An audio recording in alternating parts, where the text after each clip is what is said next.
YouTube? Brian Redgrave here, and today I want to review Resident Evil Revelations. The Resident Evil content in my video continues. But before we get started, I want to remind you, when I hit 100 subscribers, I will be doing a giveaway. So subscribe. We are currently at 61. Come on, we can do it. 39 more. So let's get started with the review. For those of you who don't know, Resident Evil Revelations came out in 2012, which was probably the year of Resident Evil. For that year alone saw Revelations, Operation Raccoon City, Resident Evil 6, and Resident Evil Damnation, the CGI movie. And I will be reviewing this game, the PS4 version, not the 3DS original. So keep in mind that when I talk about certain shortcomings or issues I had, it is because of the PS4 version not being the original. Some of these decisions were obviously made because of the 3DS being the way it was.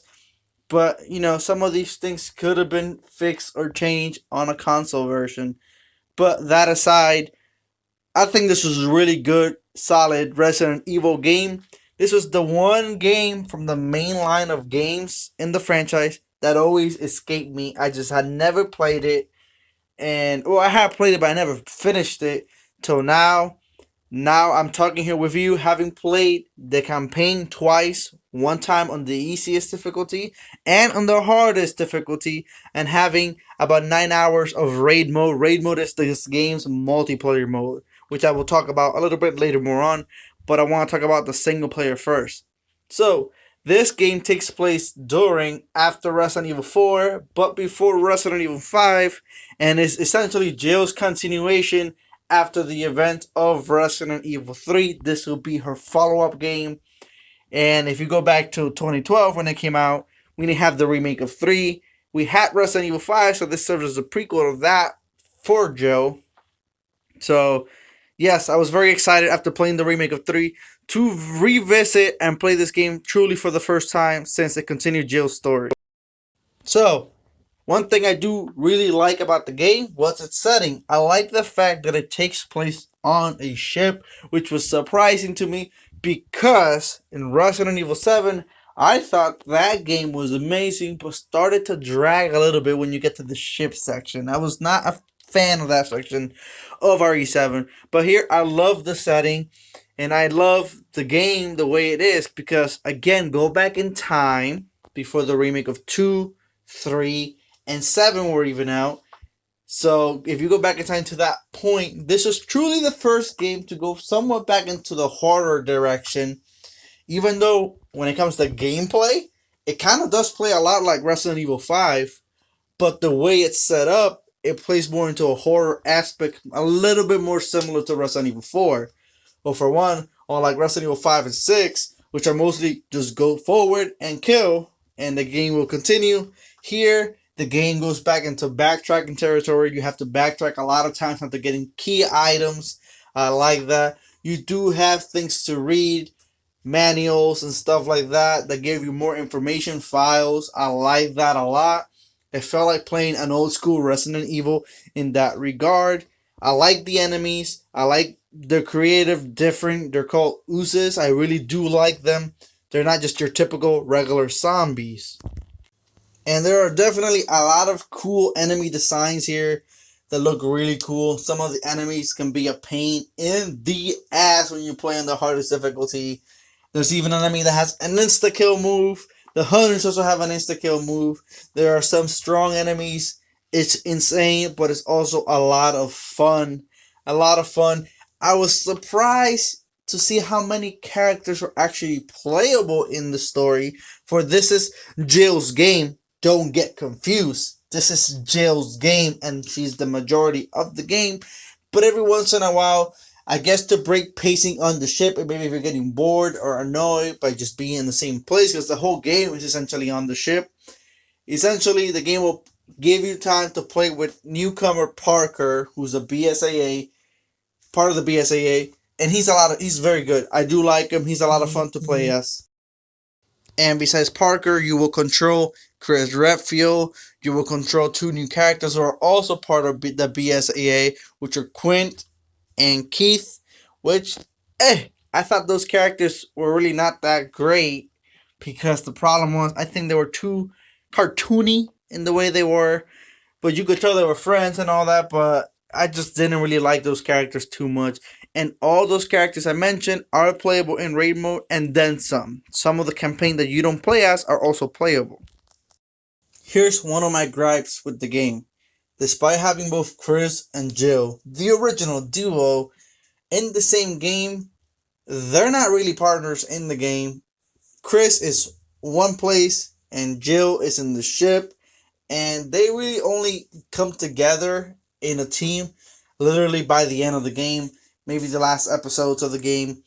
I found that a little annoying. I wanted and wished the whole game was with Jill and Chris. Instead, Chris gets a brand new partner in Jessica, which, to be honest, she's not really that good of a character. She just comes out as a character that's horny all the time. That's really how she comes across. Not very creative, not much character with her. There are some. Here's the thing: the game has a lot of twists, but that aside, a little bit more later. Jessica is just not that great of a character. Now, Jill does get Parker, who's an excellent character. I really do care for Parker. He's a fun character. He has charm. He can be a badass. His sections in the game are a lot of fun. His sections really take place like in the past, like what happened a year prior to the events of the game. He's a lot of fun, and he has great chemistry with Jill. And I do like them as a duo, unlike Chris and Jessica, where I really didn't like Jessica, and Jessica just comes across as just a horny female character. Japan, I guess. So yeah, I love Parker. Characters in the story that you don't play as are Raymond, you got Morgan, and besides Morgan, you got O'Brien, which I thought he's the head director of the BSAA. You got Rachel, which is also a member of the BSAA, and you also have Jessica. All these characters are in the story, but you don't play as them. Some play bigger roles than other. In fact, Rachel's character really doesn't do much in the game, so you don't care for her at all. But I won't spoil anything. For this game has a lot of twists, a lot of good twists. It kept me thinking, what's gonna happen? I don't see it coming. I don't see this coming, and I really like that. I thought that was a really good aspect of the game to keep a person on their toes, guessing what's actually happening. And I will say this: an Inferno, the final boss of the game, is a pain in the ass. I died quite a few times on him. I was really struggling on him. He was really tough, but he was also a lot of fun, essentially. He's a good final boss. Now, I won't reveal who the final boss is, I'm only showing the design. It doesn't give away who this person actually is that is infected. That I'll leave for you to find out. Something I did hate about the game, it was really annoying. I didn't like the underwater sections. There's quite a few underwater sections in the game, and I was not really a fan of them. You can't do anything. You gotta make sure you go to holes so you can breathe and stuff like that. I didn't really like those sections at all. But besides that, like I said, it plays like an old Resident Evil, but not 100%, because like key items, and you don't have to deal with inventory space. You just grab the weapons, and you keep going. No inventory space. There's a limit to things you can carry, like maybe you can only carry 10 herbs and stuff like that. But despite that, you don't have to go around this inventory space and switch this, drop this, put this in a box there. No, you don't deal with any of that. In that case, it plays more like RE6, but it does play like an old Resident Evil in the backtracking and the horror aspect. It focuses a lot on horror and the enemies, and the atmosphere is all great. It nails every single detail in all those regards. The game is not that long. Again, like I said in my remake of 3, I don't know why people have an issue with that. Resident Evil games never tend to be long. In fact, having beaten the game twice, my runtime ended at 12 hours. 12 hours in 2 runs, which you break it down was 6 hour per story mode run that I did. 6 on easy because I was exploring, and 6 on Inferno because it was actually really tough. So it's not that long of a game, but where the game truly will give you a lot of more fun to play as will be in the multiplayer raid mode. Now that's a lot of fun, but I have an issue here. Why is there no multiplayer in the single player? I told you, Chris has Jessica, Jill has Parker, and Quint and Keith. All those characters are partners and you can never have a second player play as them. I get it, this was a 3DS original, but why not bring them to PS4? I mean, seriously, the AI couldn't be more useless. It really shows when you play Inferno. They could not be more useless. They shoot, shoot, and shoot, but they barely do any damage to enemies. I've seen Parker unload on a regular ooze, and he won't kill it. And then I go shoot him 7 times, and the ooze die. Literally, they do little to no damage at all. So if you thought Sheva or the partners in Operation Raccoon City were useless, no. They have nothing on the partners here. And it begs the question, if you always have a partner only in certain small sections where the characters separate, well, Barker checks on this, Jill will go over there. Those sections are very short and far between each other, which it makes me wonder, why not just get rid of those parts, have the characters go together, and you could have had multiplayer in the story mode like 5 and 6 is such a missed opportunity. It would have been a lot more fun in co-op. The game's already good, but it would have been like 5 and 6 in the co-op department, which those two games, despite all the hate, are excellent co-op games. Now imagine playing co-op like that in a more horror Resident Evil in like this one. It would have been great, and it's a missed opportunity. But the multiplayer mode that is here is a lot of fun, which is raid mode, which I have been playing with Dante, guys. I know we haven't streamed. I will be streaming because even though I did finish the story mode and we already have 9 hours good of raid mode, we are gonna keep on playing. I do plan on getting the platinum on this game, and he's been helping me in raid mode. He's already had the platinum, so he's been helping me. So I will be streaming coming soon in the future. Should be streaming raid mode with him for you guys. So all the characters I mentioned, all the playable ones and the ones that are in the story, plus Hunk, who's not in the story, but he is in the raid mode. You get to play as them in raid mode.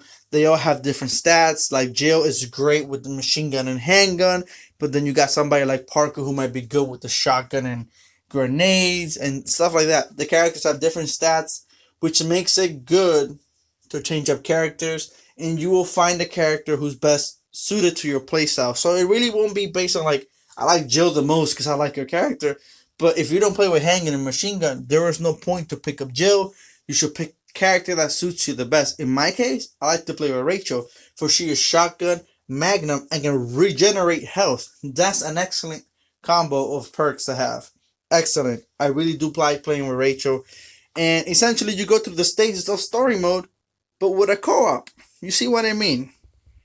Which is why it's hard to believe why did the game not have multiplayer in the story mode to begin with. But because what you do in raid mode is the story mode parts and missions and stages, but just going straight and kill all the enemies instead of just go straight, kill all the enemies and backtrack. They just got rid of the backtracking, but it's just the same stuff. You're doing the story mode missions in raid mode with a partner. The work was already there for the story mode to have co-op, but whatever. Story mode, the multiplayer that is here is a lot of fun. The enemies will show you health. It goes by levels. You do level up. The more you level up, the harder the stages get. There are 3 difficulties: Chasm, Trench, and Abyss. There are 2 bonus stages. We haven't done them all. We did all the ones on easy. We're halfway through normal, and then because you gotta beat them. But they're all the same thing, just tougher, and tougher. Besides the leveling up system where you do level up as you play the story, and as you play raid mode, you will get battle points. Battle points are all for raid mode. You get them in story mode, but they're really for raid mode. In raid mode, you will unlock a shop, or you have a shop, and you can buy weapons, perks to add to your guns, buy cases to carry more health or carry more ammo for a gun you might like. So it feels like your character is progressing as you play raid mode with the levels, with the guns. There are legendary guns in the game. It's all fun. It's really good fun, and it's a good time. It's a really good time. Like I said, 9 hours of the raid mode with no story, you're just playing for fun, and it's a blast. It's like like playing Mercenaries, but without a time limit and just go crazy killing. It's a good time. I recommend playing it with a friend. or random. You can go solo, but the real fun of it comes playing with somebody you know and can really play the game. That's the fun. So that's Resident Evil Revelations. It is a very good game, very enjoyable, and very good to the franchise, adding more to the franchise, more lore. A game that's between 4 and 5. In fact, the game ends with a tease of what would be Lost in Nightmares in Resident Evil 5. So you could say it leads up to that point, which is great to see, and I love when games and franchises do that. They look to the past to add a little bit more juice and meat in there, and I love when they do that, as long as they don't contradict, the other games, which it doesn't. It does it in a good way. So a good story mode with a lot of twists, a fun raid mode, good gameplay. It has it all. It has its problems, like the AI being useless as a partner. Absolutely useless. Obviously, the game, it's not the best looking game. It comes from the 3DS, but I think it looks just fine considering it comes from the 3DS. And I think it looks just fine on the PS4, in my opinion. Another negative for sure is the episodic format. See, Revelations 2 did this, but it was done in console, so episodes were a lot longer. Here, some episodes can be 4 minutes, 5 minutes, some can be even other longer, like 20, 30 minutes. It was obviously done for the 3DS, for that handheld format, but it just does not work, and it can be annoying when you play it on the PS4 version. So of course, I am reviewing the PS4 version, so that would be a negative. It's just some episodes can be too short. There are some sections in the game that I don't like Resident Evil 5 when you fight the Gigante looking wannabe monster with rail guns. I never like that. It's not fun to me. So it has two of those. So two of those are not really that good to me. The AI being useless, and like I said, the episodic format don't work too well here. And it was a missed opportunity to make the campaign co-op. Despite all that, it is a very good, fun Resident Evil with its story, gameplay. Like I mentioned, the raid it was all good. Parker's a good character. We get Jill again. We have Chris again. Jessica is really a little annoying at times, but we have all those. It is a good Resident Evil game that I highly recommend if you've never played it, because either it was on the 3DS, it is on PS4 and Xbox One. So, and the Switch now. I came on Switch a couple months ago. So you definitely should play. I definitely recommend it. So with that in mind, the final verdict for Resident Evil Revelations is a very high 8 out of 10. I cannot go higher even though I would want to, but I cannot because of the problems that I said I have with the game, some of its shortcomings, but it is a very good Resident Evil game. Go play it if you haven't. If you like the video, share, subscribe. Remember, 100 subscribers, I'll do a giveaway. Red Grave, out.